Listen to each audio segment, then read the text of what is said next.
Hello friends, ITI classes के YouTube channel पर आप सभी का बहुत बहुत स्वागत है। दोस्तों, हम लोग अभी लास्ट वीडियोस में बात कर चुके थे आपके ट्रांसफॉर्मर के विषय में, ट्रांसफॉर्मर के टाइप के विषय में, उससे संबंधित जो न्यूमेरिकल्स थे और जो समीकरण थी उसके विषय में हम लोग जो है बात कर चुके हैं। आज हम लोग जो बात करने वाले हैं वो बात करने वाले हैं ट्रांसफॉर्मर जो चैप्टर है इससे संबंधित उन महत्वपूर्ण प्रश्नों की जो कि आपके एग्जाम में ऑलरेडी आ चुके हैं या आने वाले एग्जाम पेपर में बहुत ही ज़्यादा खास होंगे। तो चलिए आज शुरू करने वाले हैं हम वो MCQs। तो शुरू करते हैं। ट्रांसफॉर्मर का कार्य सिद्धांत क्या है, अर्थात ट्रांसफॉर्मर जो है किस सिद्धांत पर कार्य करता है। सवाल को कई तरीके से आपको घुमा फिरा कर दे सकता है, बट बात कर रहा है कि लॉ क्या है, किस सिद्धांत पर कार्य करता है। इसके बारे में हमने जब चैप्टर शुरू किया था आपको पहले ही बताया था, अन्योन्य के सिद्धांत पर। एक और दूसरा भी आप इसको बोल सकते हैं, कैसा? विद्युत चुंबकीय प्रेरण, ये भी आ सकता है, या शायद हो सके तो आपको विद्युत प्रेरण दे दे। तो सवाल तो कई तरीके से दिया जा सकता है, जवाब में भी आपको कई प्रकार से आपको दे सकता है, अर्थात अन्योन्य के सिद्धांत पर और विद्युत चुंबकीय प्रेरण या विद्युत प्रेरण के सिद्धांत पर दिया जा सकता है। तो नेक्स्ट क्वेश्चन है आपका, ट्रांसफॉर्मर की रेटिंग होती है। ट्रांसफॉर्मर की रेटिंग से मतलब है कि इसका मात्रक क्या होता है। तो मात्रक क्या होता है इसका? kVA, अर्थात किलो वोल्ट एम्पियर। नेक्स्ट है आपका, ट्रांसफॉर्मर में जिन सिरों पर सप्लाई देंगे वह वाइंडिंग क्या कहलाती हैं। देखिए, ट्रांसफॉर्मर में हम दो सिरे होते हैं, इस बारे में हम बात कर चुके हैं। जब हम कोर की बात करते हैं तो कोर में क्या है, दो वाइंडिंग्स होती हैं। एक होती है इधर जो आपकी कहलाती है क्या, प्राइमरी वाइंडिंग्स, और दूसरी होती है इधर जो कि आपकी क्या कहलाती है, सेकेंडरी वाइंडिंग्स। तो ये क्या कह रहा है, जिन सिरों पर सप्लाई देंगे, अर्थात ये वाला सिरा क्या कहलाएगा आपका, प्राइमरी वाइंडिंग्स कहलाता है। तो नेक्स्ट हो गया, जो ट्रांसफॉर्मर कम वोल्टेज को अधिक में बदल देते हैं वो क्या कहलाते हैं। अर्थात निम्न वोल्टेज को हाई वोल्टेज में चेंज करने वाले ट्रांसफॉर्मर को क्या बोलते हैं आप, स्टेप अप ट्रांसफॉर्मर। नेक्स्ट है आपका, जो ट्रांसफॉर्मर अधिक वोल्टेज को कम में बदल देते हैं वो क्या कहलाते हैं आपके, स्टेप डाउन कहलाते हैं। तो स्टेप डाउन ट्रांसफॉर्मर, ये इसका आंसर हो गया। नेक्स्ट, अच्छा, ये जो स्टेप अप और स्टेप डाउन होते हैं इनको हिंदी में कुछ और भी तरीके से बोलते हैं, उपचय और अपचय के आधार पर, तो वो भी एक बार आप देख लीजिएगा। स्टेबलाइजर में कौन सा ट्रांसफॉर्मर लगाया जाता है, जो घरों में हम लोग स्टेबलाइजर इस्तेमाल करते हैं, कौन सा लगता है, इसके बारे में भी हम पढ़ चुके हैं। वो होता है आपका ऑटो ट्रांसफॉर्मर, जिसके अंदर क्या होता है, सिंगल वाइंडिंग होती है। इस बारे में हम बात कर चुके हैं। ट्रांसफॉर्मर में अधिक वोल्टेज वाली साइड को क्या बोलते हैं।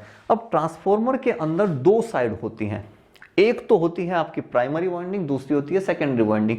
वो वाइंडिंग जिसके अंदर अधिक वोल्टेज होगी वो क्या कहलाएगी, आपकी हाई वोल्टेज साइड कहलाती है।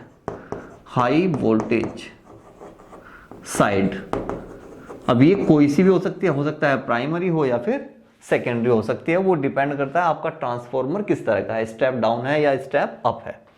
नेक्स्ट है, ट्रांसफॉर्मर में कंजर्वेटर का काम क्या है।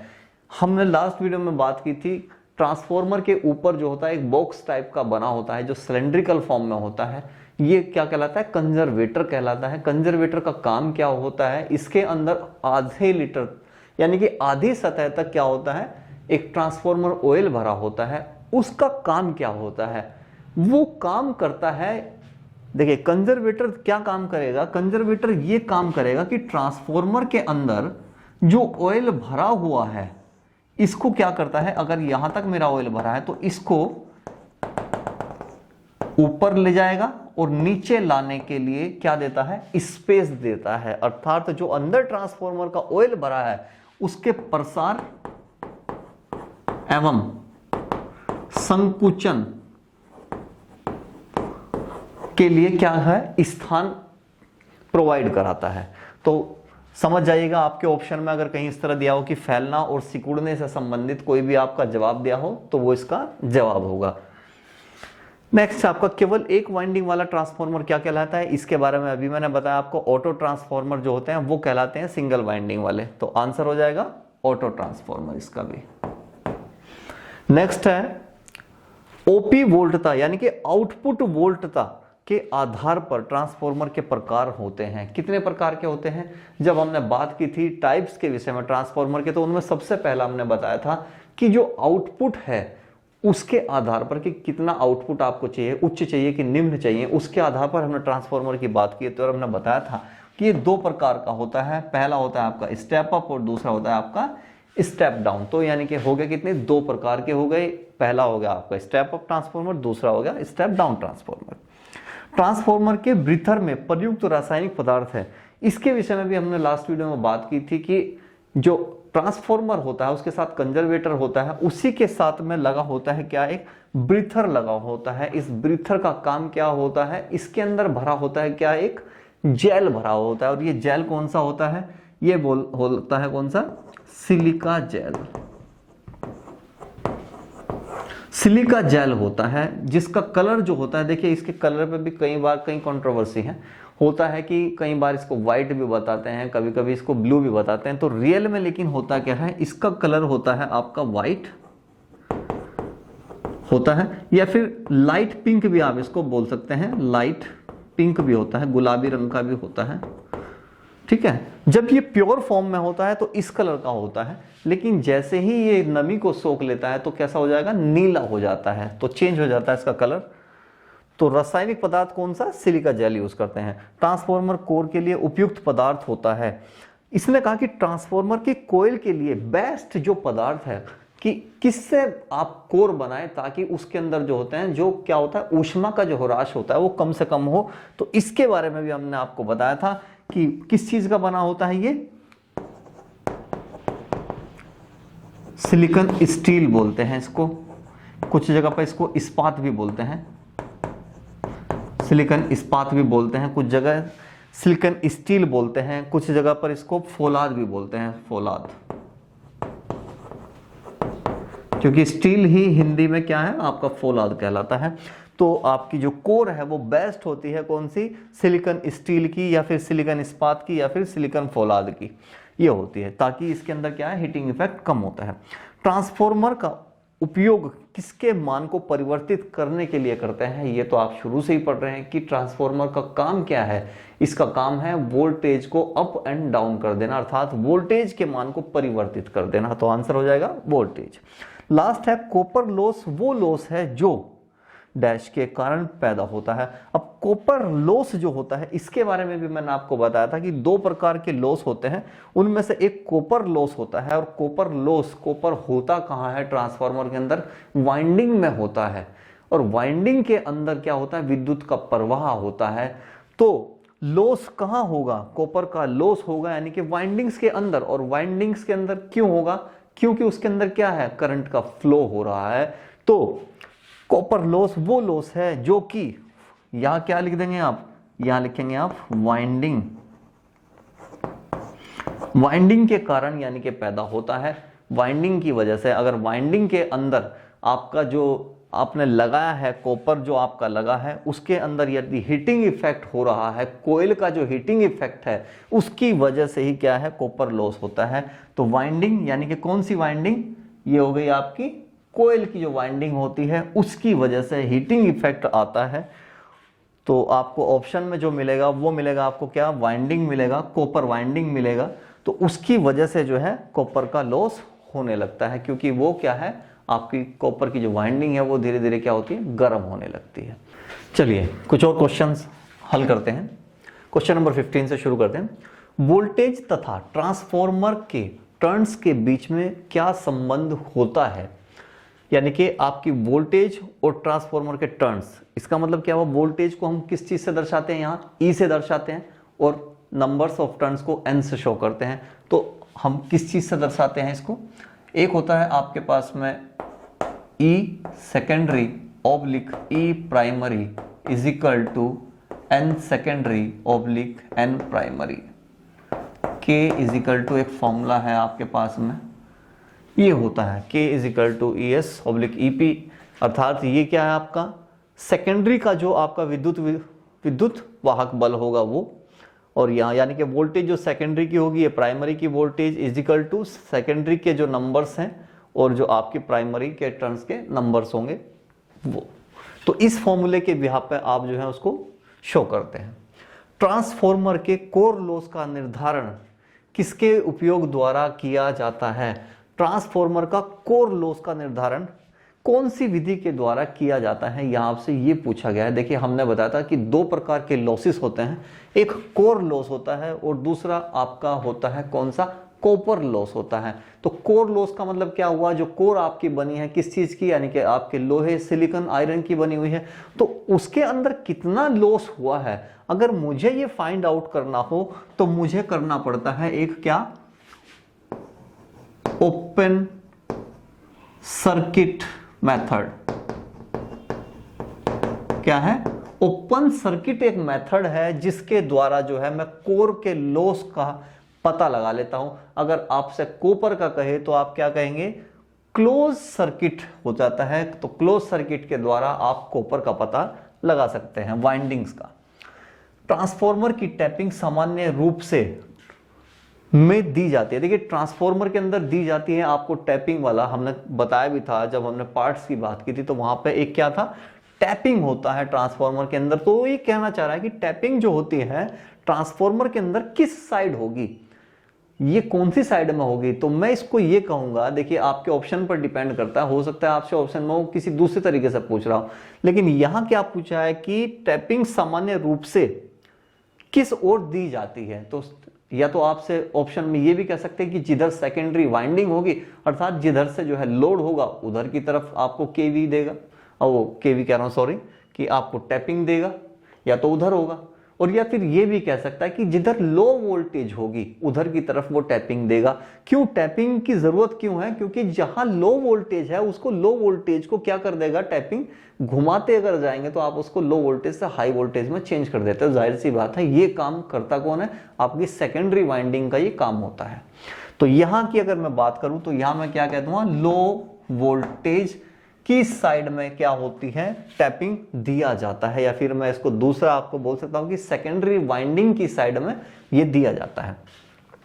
ट्रांसफॉर्मर की प्राइमरी वाइंडिंग शॉर्ट सर्किट हो जाएगी यदि, देखिए प्राइमरी वाइंडिंग के अंदर अगर बहुत ज्यादा करंट आप दे देंगे तो क्या होगा, वो फूक जाएगी। और बहुत ज्यादा कहां से आ सकता है, ये आ सकता है आपके डायरेक्ट जो करंट है आपका यहां से। अगर मैं डीसी की सप्लाई दे दूं तो क्या होगा, जो प्राइमरी सर्किट है आपका शॉर्ट हो जाता है, इसलिए आंसर हो गया आपका डीसी। बकोल्स रिले का उद्देश्य क्या है, ये हमने पढ़ा था जब ट्रांसफॉर्मर के पार्ट्स हमने पढ़े थे, तो वहां बताया गया था कि जो आपका पावर या डिस्ट्रीब्यूशन ट्रांसफॉर्मर होता है उसके अंदर एक बकोल्स रिले जो है डिवाइस लगा होता है। तो उसका काम क्या है, उसके दो काम थे। पहला काम था उसका, वो अलार्म को जनरेट करता है, यानी कि जब ट्रांसफॉर्मर के अंदर कोई बड़ा दोष होने वाला हो, कोई कमी है, उसकी वजह से जब हाईली टेम्परेचर हो जाता है तो अलार्म को जनरेट कर देता था। और दूसरा क्या करता था, वो शट डाउन कर देता था, किसका, सोर्स का, अर्थात जहां से सप्लाई आ रही है उसको शट डाउन कर देगा और अलार्म को जनरेट करता था। दो काम करता था। ऑप्शन में जैसे भी आपको देगा वैसे आप इसको आंसर इसका दे सकते हैं। हवा से नमी सोखने के बाद सिलिका जेल का रंग कैसा हो जाता है, ये तो अभी बताया था, नीले रंग का हो जाएगा सिलिका जेल।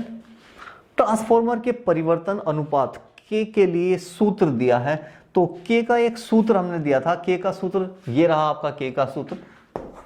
इसी में थोड़ा सा और वो बढ़ जाता है, जैसे कि ई कह रहा हूं सॉरी, तो के इज इक्वल टू कैसा हो गया आपका, ES oblique EP is equal to NS oblique NP और is equal to I secondary और प्राइमरी IP ऑब्लिक IS। ये हो गया आपका परिवर्तन अनुपात का सूत्र।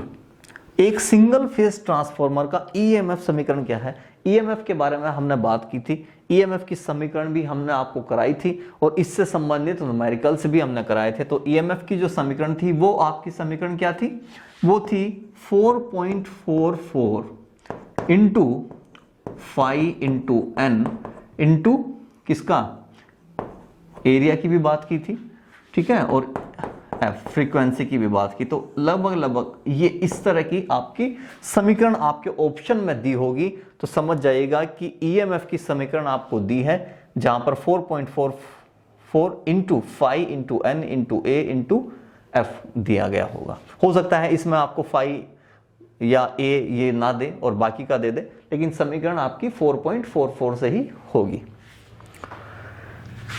100 kVA से कम क्षमता वाले ये आपका D/TS यानी कि डिस्ट्रीब्यूशन ट्रांसफार्मर को ठंडा करने की कौन सी विधि है। देखिए ये ट्रांसफार्मर आपका हाईली वोल्टेज तो है नहीं, 100 kVA की ट्रांसफार्मर है, डिस्ट्रीब्यूशन ट्रांसफार्मर है। तो इस तरह के ट्रांसफार्मर के अंदर जो होते हैं शीतलन की यानी कि इसके हीटिंग तो बहुत कम होगा, तो हीटिंग इफेक्ट को कम करने के लिए हम लोग जो है एक्स्ट्रा कोई डिवाइस नहीं लगाते हैं। तो इसके अंदर यानी कि जब इतना हीट बन ही नहीं रहा है तो जाहिर सी बात है इसको आसानी से जो है प्राकृतिक रूप से ही ठंडा कर लिया जाएगा। तो इसमें क्या हो जाएगा, ये हो जाएगी आपकी प्राकृतिक शीतलन विधि।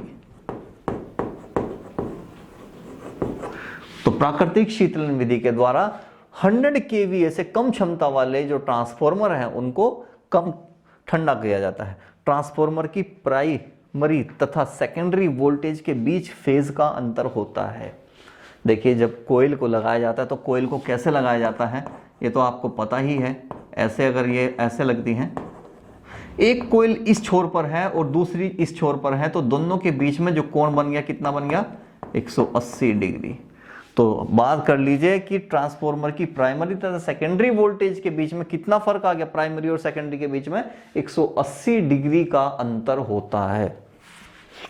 नेक्स्ट है आपका पावर ट्रांसफार्मर की केवीए होती है। जो पावर ट्रांसफार्मर हो उसकी केवीए होती है, अर्थात किलो वोल्ट जो एम्पियर है आपके पावर ट्रांसफार्मर की वो कैसी होती है। पावर ट्रांसफार्मर जो होते हैं वो हाईली होते हैं, यानी कि वोल्टेज इनके अंदर क्या होती है, बहुत ज्यादा होती है। तो ऑप्शन में आपसे यही पूछा गया कि ट्रांसफार्मर की पहचान कैसे होगी। अगर आपको वोल्टेज दे दी जाए तो आप कैसे बताएंगे कि भाई वो पावर वाला ट्रांसफार्मर है, पावर ट्रांसफार्मर है। तो इसकी जो केवीए होती है वो कितनी होती है जी, 2000 केवीए से शुरू होती है और 20,000 केवीए तक होती है। तो ये आपको ऑप्शन में मिल जाएगा 2000 से 20,000 केवीए के बीच। हिस्टेरेसिस प्रदर्शित होती है। अब हिस्टेरेसिस के बारे में, यानी कि हिस्टेरेसिस एक लॉस होता है। ये लॉस जो होता है हिस्टेरेसिस का, ये उस कोर पर डिपेंड करता है जिस पदार्थ की वो कोर बनी है। अगर वो कोर आपके लोहे की बनी है तो जाहिर सी बात है उसके अंदर हिस्टेरेसिस जो लॉस होगा वो काफी ज्यादा होगा। लेकिन अगर वही कोर आपकी सिलिका इस्पात या सिलिका स्टील की बनी होगी तो उसके अंदर हिस्टेरेसिस का जो लॉस है वो कम हो जाएगा। तो यहां आपसे कहना चाह रहा है कि हिस्टेरेसिस जो है प्रदर्शित होती है किसके अंदर, ये होगा आपका लोहो चुंबकीय, जो लोहो चुंबकीय पदार्थ होंगे, लोह चुंबकीय की कोर बनी होगी उसको, यानी कि हिस्टेरेसिस उसको शो करता है कि भाई ये जो चुंबक ये है बनी हुई है ये लोह चुंबक है, क्योंकि लोह चुंबक के अंदर हिस्टेरेसिस अधिक मात्रा में होता है। तो आंसर कितना हो गया, हिस्टेरेसिस किसको शो कर रही है, लोह चुंबकीय पदार्थ को शो करती है। पावर हाउस से, यानी कि आपका जहां पावर हाउस यानी कि जहां से आपको बिजली की सप्लाई हो रही है, से हाई वोल्टेज विद्युत क्यों भेजा जाता है, इसके बारे में भी हम लोग बात कर चुके थे कि जो पावर हाउस होता है या जनरेशन पॉइंट होते हैं, जनरेशन स्टेशन होते हैं, उन पर से हाई वोल्टेज में ही क्या है करंट को प्रवाहित किया जाता है। वो इसीलिए ताकि ज्यादा से ज्यादा दूर तक वोल्टेज को क्या किया जा सके, भेजा जा सके। तो अधिकतम दूर तक विद्युत के प्रसारण के लिए जो होता है हाई वोल्टेज को ही भेजा जाता है। तो यहां क्या हो गया आपका आंसर, यानी कि अधिक से अधिक दूर तक विद्युत का विस्तार करने के लिए ऐसा हम लोग करते हैं। और 28वां सवाल आपका, किस वाइंडिंग में टर्नों की संख्या अधिक होती है? तो ऐसी कौन सी वाइंडिंग होगी जिसके अंदर टर्नों की संख्या अधिक होगी? देखिए टर्नों की संख्या तो प्राइमरी में भी ज्यादा हो सकती है और सेकेंडरी में भी ज्यादा हो सकती है, क्योंकि दो ही तरह के ट्रांसफॉर्मर है, या तो आपका कौन सा हो गया, या तो स्टेप अप हो जाएगा या फिर स्टेप डाउन हो जाएगा। लेकिन ये जो वाइंडिंग्स में टर्नों की संख्या अधिक होगी उधर होगी जिधर की तरफ क्या, जिधर की तरफ आपको क्या चाहिए, हाई वोल्टेज आपको चाहिएगा, उधर की तरफ आपको जो है क्या करना पड़ेगा, टर्नों की संख्या बढ़ानी पड़ेगी। तो ऑप्शन में आपको मिल जाएगा किस वाइंडिंग में टर्नों की संख्या अधिक होती है, तो हाई वोल्टेज, ठीक है जी, हाई वोल्टेज में ये होती है। हाई वोल्टेज जहां चाहिएगी वहां पर मुझे वाइंडिंग के अंदर टर्नों की संख्या को बढ़ाना पड़ेगा। चलिए अब चलते हैं आपके नेक्स्ट क्वेश्चन पे 29। विद्युत मशीनों में लैमिनेटेड कोर का जो इस्तेमाल होता है वो क्या कम करने या क्या घटाने के लिए किया जाता है? देखिए विद्युत मशीनों में लैमिनेटेड कोर्स होती हैं। कोर के बारे में हम बात कर ही चुके हैं। जो आपकी कोर है, कोर को लैमिनेटेड किया जाता है। किसके द्वारा? ये जो कोर होती है ये कैसी होती है, पत्तियों की बनी होती है, जिनकी शेप जो है डिफरेंट डिफरेंट होती है। तो कोर को लैमिनेटेड कर देते हैं। क्यों कर देते हैं? ताकि इसके अंदर ऊष्मा का जो ह्रास है, जो कमी हो रही है, इसके अंदर हीटिंग इफेक्ट जो आ रहा है उसको कम करने के लिए किया जाता है। और इसको हम क्या बोलते हैं? एडी करंट बोलते हैं इसको हम। यानी कि एडी करंट जो है वो करंट होता है जो कि कोर के अंदर उत्पन्न होता है। यदि मैं कोर को लैमिनेटेड कर दूं तो क्या हो जाएगा, इससे जो है ऊष्मा का ह्रास कम हो जाता है। तो आपको ऑप्शन में मिलेगा क्या, एडी करंट को कम करने के लिए इसको लैमिनेटेड किया जाता है। नेक्स्ट क्वेश्चन है आपका, पावर ट्रांसफॉर्मर में आयरन कोर को लैमिनेटेड क्यों किया जाता है, यानी कि क्या कम करने के लिए? सेम क्वेश्चन दिया है, सिर्फ थोड़ा सा आपको घुमा के पूछ लिया है। आंसर बिल्कुल सेम वही है, एडी करंट ही होता है। क्योंकि देखिए पावर ट्रांसफॉर्मर की बात की है और कोर बनी है किसकी, आयरन की बनी है, जो हम अभी यहां दिखा रहे थे। जो आयरन की कोर बनी होती है, जो कि सिलिका आयरन से मिलकर के बनी होती है, वो कोर ही आयरन कोर होती है जो कि पावर ट्रांसफॉर्मर में यूज हो रही है। उसको जब लैमिनेटेड कर देते हैं कोर को, क्यों कर देते हैं? एडी करंट कम करने के लिए। तो आंसर क्या हो गया आपका, एडी करंट को घटाने के लिए ही आयरन कोर को लैमिनेटेड किया जाता है। नेक्स्ट है आपका, वास्तविक ट्रांसफॉर्मर में घर्षण की हानियां कितने प्रतिशत होती है? देखिए जो रियल ट्रांसफॉर्मर है उसके अंदर पहली बात तो यह है कि घर्षण होता ही नहीं है, क्योंकि जो ट्रांसफॉर्मर होते हैं इसके अंदर कोई भी ऐसा पार्ट नहीं होता है जो कि मूव करता हो। तो मूवेबल पार्ट तो कहीं है ही नहीं। जब कोई चीज मूव नहीं करेगी तो उसके अंदर घर्षण होगा ही नहीं। इसका मतलब ये है, कितना हो गया, 0% इसका आंसर हो जाएगा। तो 0% तक क्या है, घर्षण की हानियां होती हैं। तो ट्रांसफॉर्मर की रेटिंग तथा विद्युत मशीन की रेटिंग होती हैं। देखिए इसमें क्या आपसे वो मात्रक पूछना चाह रहा है कि आपके ट्रांसफॉर्मर की रेटिंग और विद्युत मशीन की रेटिंग कौन कौन सी होती हैं। देखिए इसके बारे में तो हम बात कर ही चुके हैं। किलो वोल्ट एम्पियर, ये किसकी है, आपके ट्रांसफॉर्मर की रेटिंग, ट्रांसफॉर्मर का मात्रक हो गया। और अगर बात करें विद्युत मशीन की तो इसका होता है आपका किलो वाट। यहां जो इसकी रेटिंग है विद्युत मशीन की वो किलोवाट में मापी जाती है। लेकिन एसी जो है आपका, कौन सा, अल्टरनेटिव जो करंट होता है उसकी जो रेटिंग होती है ये दोनों ही होती हैं। उसको आप केवीए और केडब्ल्यू यानी कि किलोवाट में भी दोनों में मापा जा सकता है। नेक्स्ट है आपका सीटी यानी कि करंट ट्रांसफॉर्मर। इसके विषय में देखिए हम पढ़ चुके हैं। जो इंस्ट्रूमेंटल ट्रांसफॉर्मर है उसी में दो पार्ट हमने बताए थे। पहला था आपका करंट ट्रांसफॉर्मर और दूसरा आपको बताया था पोटेंशियल ट्रांसफॉर्मर।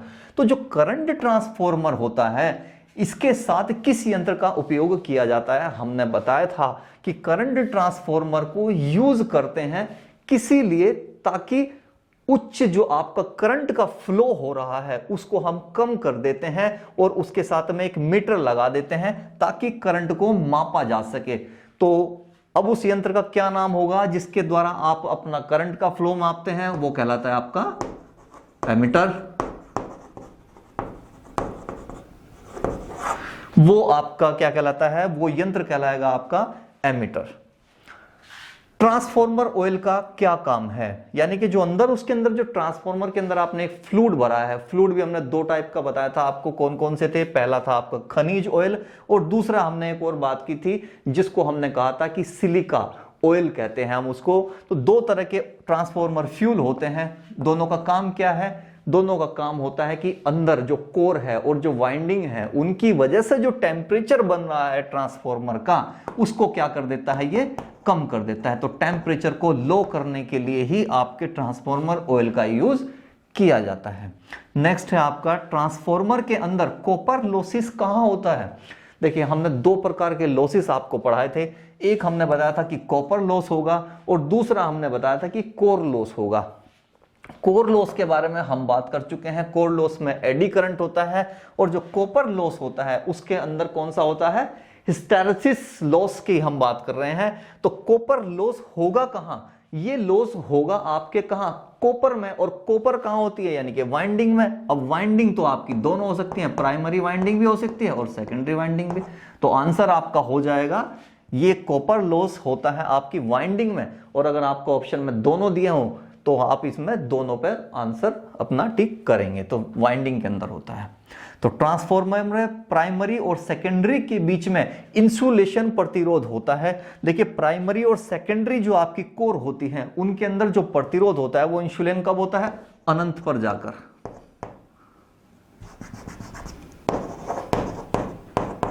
अनंत यानी कि इनफाइनाइट, इनफाइनाइट पर आपका जो होता है क्या होता है, जो इंसुलेशन प्रतिरोध होता है।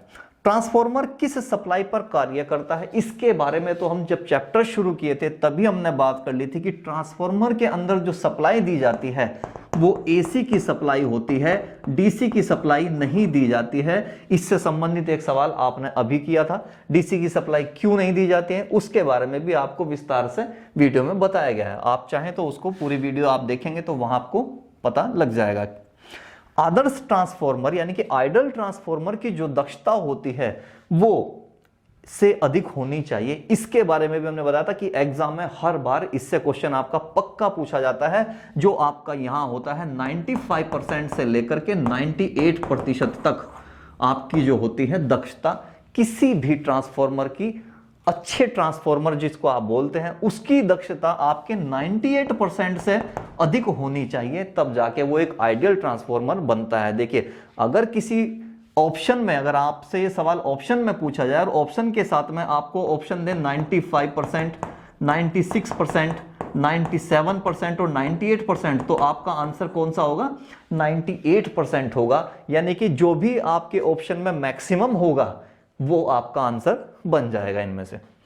ट्रांसफॉर्मर का सेफ्टी डिवाइस कहलाता है, अर्थात ट्रांसफॉर्मर के अंदर जो आप करंट फ्लो कर रहे हैं उस करंट की वजह से अंदर जो है हीटिंग इफेक्ट जो पैदा हो रहा है, जिसकी वजह से क्या होगा, ट्रांसफॉर्मर ब्लास्ट हो सकता है। तो उसी को रोकने के लिए ट्रांसफॉर्मर के अंदर एक सेफ्टी डिवाइस बनाया गया ताकि आपके ट्रांसफॉर्मर को कम से कम लॉसेस हो। तो वो सेफ्टी डिवाइस क्या कहलाता है आपका, इसके बारे में हमने बात की थी। बकल्ज रिले आपका जो एक इंस्ट्रूमेंट लगा होता है, बकल्ज रिले, ये जो होता है आपका इक्विपमेंट्स, ये होता है इसका सेफ्टी डिवाइस। अब इसके बारे में विस्तार से अगर आपको पढ़ना है तो आप वीडियो में देख सकते हैं उसको कि ये कैसे कैसे फंक्शन करता है, किस तरह का दिखाई देता है, उसके बारे में आपको पूरा वीडियो में बताया गया है। आपका है अगला, कोर टाइप ट्रांसफॉर्मर की तुलना में शेल टाइप ट्रांसफॉर्मर के अंदर जो फ्लक्स का जो लीकेज होता है वो कैसा होता है, ये कम होता है, ज्यादा होता है, समान होता है या होता ही नहीं है, उस विषय में बात कर रहे हैं। तो कोर टाइप के ट्रांसफॉर्मर का हमने बताया था कि कोर टाइप का जो ट्रांसफॉर्मर होता है उसके अंदर जो चुंबकीय फ्लक्स के लिए जो पाथ होता है, जो मार्ग उसमें होता है, तो सिर्फ कैसा होता है, सिंगल मार्ग होता है। इसका मतलब यह हुआ कि जब आप वोल्टेज ज्यादा देंगे तो फ्लक्स का बिखराव हो जाएगा, यानी कि फ्लक्स एक ही रास्ते से जाएगा बड़ी तेज गति से, तो वो इधर उधर भागेगा। तो इससे क्या होगा कि इसमें जो होगा फ्लक्स का जो होगा, यानी कि जो आपका फाई है, इसका लॉस होना शुरू हो जाएगा। लेकिन शेल टाइप के जो ट्रांसफॉर्मर है इनके अंदर क्या होगा, जो पाथ होगा वो कैसा हो जाएगा, डुअल पाथ हो जाएगा। क्योंकि शेल टाइप के ट्रांसफॉर्मर हमने आपको बताया था कुछ इस तरह के होते हैं जिसके अंदर 3 कोर होती हैं, ये इस तरह से, यहां इस तरह और यहां इस तरह। इसके अंदर दो पाथ अब आपको मिल जाएंगे, एक पाथ ये वाला हो जाएगा, एक पाथ ये वाला हो जाएगा। तो डुअल पाथ होने की वजह से फ्लक्स जो होती है अधिक तेज गति से अगर मूव करती भी हैं तो इसी पाथ के अंदर घूमती रहेंगी। तो क्या होगा जी, आपके कोर टाइप ट्रांसफार्मर की तुलना में शेल टाइप ट्रांसफार्मर ज्यादा बेहतर होते हैं, क्योंकि उनका जो लीकेज फ्लक्स होता है वो कैसा होता है, कम होता है। नेक्स्ट की बात करते हैं, ऑयल ब्लास्ट कूलिंग किस क्षमता के ट्रांसफार्मर में यूज होता है। देखिए हमने बताया था कि ये कूलिंग इफेक्ट जो होता है, कूलिंग इफेक्ट में हमने कई तरह के आपको बताए थे, उनमें एक बताया था oil blast oblique air blast. इसमें फंक्शन क्या था, ऑयल ब्लास्ट के अंदर हीटिंग इफेक्ट को कम करने के लिए क्या होता है, ऑयल के अंदर बड़ी तेज गति से क्या है, वायु का प्रवाह किया जाता है, ताकि उस ऑयल के अंदर ब्लास्ट हो जाए और उसके अंदर जो नमी है अर्थात जो हीटिंग इफेक्ट पैदा हुआ है वो समाप्त किया जा सके। तो ऑयल ब्लास्ट कूलिंग किस क्षमता, अब ये जो ट्रांसफॉर्मर होगा ये ऐसा ट्रांसफॉर्मर होगा जिसके अंदर हीटिंग इफेक्ट बहुत ज्यादा होगा। और हीटिंग इफेक्ट ज्यादा कब होगा, जब उसकी जो कैपेसिटी है आपकी पावर की वो बहुत ज्यादा होगी, अर्थात किससे, 500 kVA से भी अधिक क्षमता का जो ट्रांसफॉर्मर होगा उसके अंदर ही इस प्रकार का कूलिंग सिस्टम लगाया जाएगा ऑयल ब्लास्ट वाला। अगर इससे कम में होगा तो जाहिर सी बात है उसके लिए हमारे पास में कई प्रकार के अनेक युक्तियां हैं, जैसे कि आपका जल का पाइप उसके अंदर लगा देते हैं, वाटर के द्वारा हो सकता है वो प्राकृतिक रूप से ठंडा हो जाता है। तो कई प्रकार की युक्तियां हैं। नेक्स्ट है आपका, ट्रांसफॉर्मर में श्वासक का कार्य होता है। अब श्वासक है क्या, श्वासक का मतलब है सांस लेने वाला, सांस लेने वाले का एक जो हम यंत्र इस्तेमाल करते हैं ट्रांसफॉर्मर, वो है आपका ब्रीथर। ब्रीथर यानी कि जो सांस लेगा। अब इसके बारे में अगर आप विस्तार से पढ़ना चाह रहे हैं तो वीडियोस को देख सकते हैं। लास्ट जो वीडियो हमने कराया था उसमें ट्रांसफॉर्मर बनाया था और ट्रांसफॉर्मर के साथ में अटैच किया गया था कंजर्वेटर के साथ इसको, तो वही आपका ब्रीथर कहलाता है। जो कि क्या काम करता है, ब्रीथर का जो काम होता है, इसके लिए भी देखिए आपसे अलग से सवाल किया गया कि उसका काम क्या होता है। तो ब्रीथर का जो काम है वो काम होता है कंजर्वेटर के अंदर क्या, आपकी सांस कंजर्वेटर के अंदर, कंजर्वेटर या फिर आप ये कह सकते हैं कि ब्रीथर के अंदर जो जेली भरी होती है उसके अंदर से वायु का प्रवाह करता है, और उस वायु के प्रवाह के अंदर जो नमी है उसको सोखने का काम कौन करता है, श्वासक करता है। तो अगर ऑप्शन में ये मिल जाए कि नमी को सोखने का कार्य करता है तो वो कौन करता है, आपका श्वासक का कार्य होता है कि ऑक्सीजन जो अंदर जा रही है उसके अंदर जो नमी है उसको सोख ले और सिर्फ ड्राई एयर को ही ट्रांसफॉर्मर के अंदर जाने की परमिशन देता है। चलिए अब बात करते हैं आपके नेक्स्ट क्वेश्चन की, क्वेश्चन नंबर 43। किसी ट्रांसफॉर्मर की कार्यकुशलता कब उच्चतम होगी।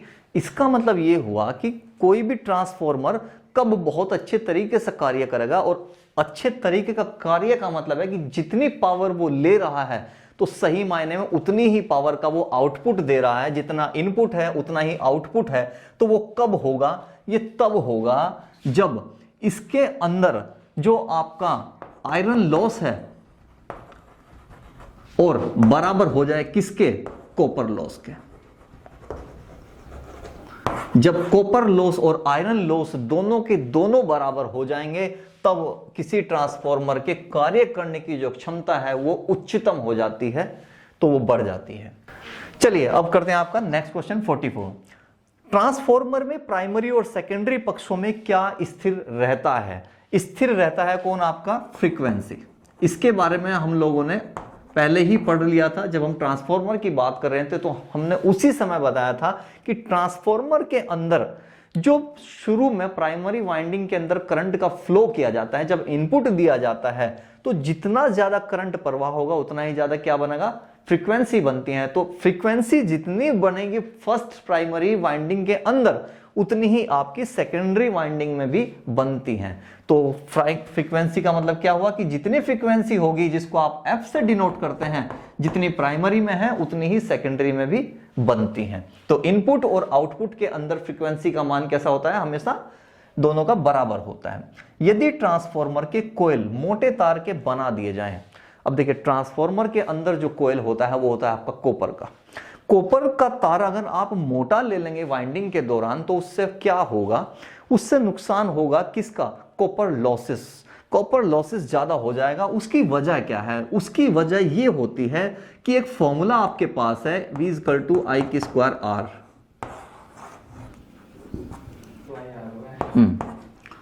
तो एक फॉर्मूला होता है आपके पास P = I²R, अर्थात जितना ज्यादा इसके अंदर ये मोटा जितना ज्यादा हो जाएगा उतनी ही इसके अंदर क्या होगी, आपकी धारा उतनी ही ज्यादा प्रवाहित होने लगेगी और उसका धारा का जो प्रतिरोध है वो भी क्या होता है, बढ़ जाता है। जो धारा का प्रतिरोध बढ़ेगा और धारा भी उसके अंदर उतनी ही ज्यादा बढ़ने लगेगी तो क्या हो जाएगा, उसके अंदर जो है कॉपर लॉस होना शुरू हो जाता है, जिसकी वजह से आपको क्या होगा, नुकसान उठाना पड़ेगा। इसीलिए कोयल के जो तार यूज हम कोयल में करते हैं वो कैसा होता है, बारीक कोयल का तार इस्तेमाल किया जाता है। अब ये आपके हैं दो नेक्स्ट क्वेश्चन। ये क्वेश्चंस आपके दोनों के दोनों ही ट्रांसफॉर्मेशन रेशो पर बेस्ड हैं। दोनों ही क्वेश्चन आपके एग्जाम पेपर में पहले पूछे गए हैं। एक 2000/200 वोल्ट ट्रांसफॉर्मर का सेकेंडरी कोयल में 66 फेरे हैं, तो प्राइमरी वाइंडिंग में कितने फेरे होंगे, ये आपसे वो पूछना चाह रहा है। तो देखिए, पूछने के लिए आपको पहले देख लीजिए आपको बताया क्या क्या गया है। एक 2000 वोल्ट यानी कि क्या हो गया आपका, ये आपका क्या आ गया, यानी कि पावर सप्लाई होगी आपकी। इसका मतलब ये क्या आ गया आपका, ईपी आ गया आपका, ईपी आपको मिल गया है। ये आपके पास में क्या आ गया है, ईएसबी आपको मिल गया है। इसके अलावा क्या दिया है, सेकेंडरी कोयल में 66 फेरे हैं, इसका मतलब आपको एनएसवी दे दिया है सेकेंडरी। अब आपसे पूछ रहा है क्या, एनपी पूछ रहा है। फॉर्मूला आपको पता ही है, K = ट्रांसफॉर्मेशन रेशो को हम K से डिनोट करते हैं। K = कितना होता है आपके पास में, ये होता है NS/NP = कितना होता है, ES/EP और = कितना होता है, IP/IS। ये आपके ट्रांसफॉर्मेशन रेशो का आपका फॉर्मूला होता है। अब देख लीजिए कौन सी वैल्यू आपको दी है, जो वैल्यू दी है उनको वहां पे पुट कर लीजिए और आपका आंसर निकल जाएगा। जैसे कि ईपी की वैल्यू आपको 2000 दी है, तो फॉर्मूला हम कौन सा लगा लेते हैं, ईपी और एन। खाली हमें ई और एन की वैल्यू दी है तो हम फॉर्मूला यहां तक यूज करेंगे, धारा की बात नहीं की, इसलिए हम इसको यूज नहीं करेंगे। तो K = कितना हो गया आपका, तो अब K तो कांस्टेंट है, इसीलिए हम क्या है, K की भी वैल्यू की बात नहीं करेंगे, तो सिर्फ फॉर्मूला इस्तेमाल करेंगे हम ये वाला। तो कौन सा हो गया फॉर्मूला, NS कितना दिया है आपको, NS की वैल्यू आपको दी है 66, तो यहाँ 66 आ गया। 66 बटे आपको NP आपको निकालना है, = कितना, EP की वैल्यू भी आपको ES की वैल्यू और EP दोनों की वैल्यू दी है। सेकेंडरी में कितना दिया है आपका 200 दिया है, और यहाँ आपका कितना दिया है, प्राइमरी कितना दिया है आपको 2000 दिया गया है। यहां से इसकी वैल्यू निकल जाएगी आपकी, ये 10 आ गया, क्रॉस गुना कर लीजिए, NP की वैल्यू कितनी आ जाएगी आपके, आ गया 660 टर्न्स। यानी कि आपकी प्राइमरी जो वाइंडिंग है उसके अंदर जो टर्न्स हैं वो कितने हैं, 660 टर्न्स आपको दिए गए हैं। सेम इसी समीकरण पर आपके ये वाला भी क्वेश्चन आपको हल करना है। एक स्टेप अप ट्रांसफॉर्मर का ट्रांसफॉर्मेशन रेशो 3:2 दिया है। देखिए यहां बात अनुपात की हो रही है, तो यदि आपको प्राइमरी वोल्ट 30 वोल्ट हो तो सेकेंडरी वोल्ट कितना हो जाएगा। प्राइमरी वोल्ट की आप बात कर रहे हैं तो प्राइमरी को हम क्या बोलते हैं, ईपी। प्राइमरी वोल्टेज आपकी दे दी है आपको 30, आपसे पूछ रहा है सेकेंडरी वोल्टेज, इसका मतलब ईएस आपसे पूछना चाह रहा है, तो ये आपको बताना है। और ये क्या है आपका, ये है आपका के बराबर किसके, 3/2 के, और ये 3/2 है क्या चीज, कितना हो गया आपका, के की वैल्यू कितनी आ गई है आपकी 1.5। अभी ये तो आपको पता ही है, इस फॉर्मूले के अकॉर्डिंग के की वैल्यू अगर आपको पता लग गई है तो K = कितना होता है, आप EP की बात करें तो सिर्फ क्या लेंगे, K = ES/EP ले लीजिए। K की वैल्यू आपको दी है 1.5 = ES आपको पूछ रहा है तो आप उसको ऐसे ही छोड़ दीजिए, ES, और EP की वैल्यू आपको 30 दी है, 1/ कर दीजिए, इसको क्रॉस गुना कर दीजिए, ES की वैल्यू आपको मिल जाएगी। प्राइमरी के अंदर कितना वोल्टेज है, 15×45, 450 और 1, यानी कि आपका कितना आ गया 45 वोल्ट। ये हो गया आपका आंसर।